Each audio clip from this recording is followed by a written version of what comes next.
Welcome back to the channel, everyone. In today's guide, I'll be covering Castle Defense Endless Mode builds for the Wizard.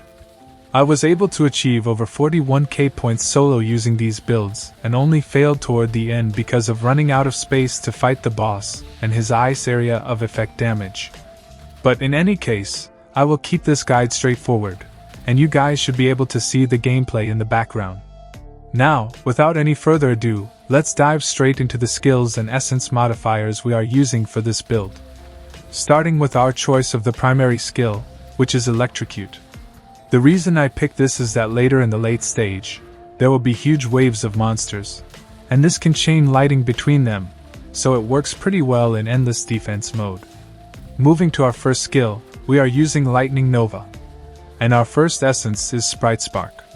This will allow us to move at 50% movement speed and also move unhindered through enemies, which is extremely useful in Endless mode.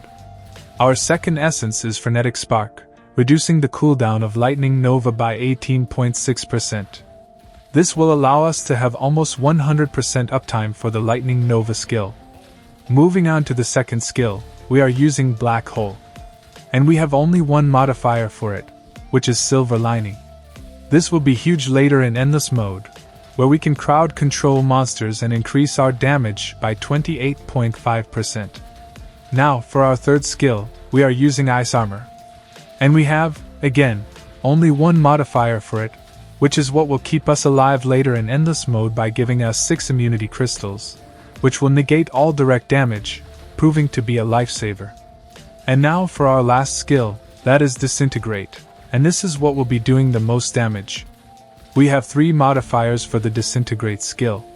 The first one is Entropic Edge, which will increase the damage of our Disintegrate skill by 19%. The second essence is Crystalline Shadow, which turns the Disintegrate skill into a summon, allowing it to move with us and laser enemies around us. It's a huge damage dealer. The last essence is Hastened Oblivion. This will help us reduce the cooldown of the Disintegrate skill and give us 100% uptime for the skill.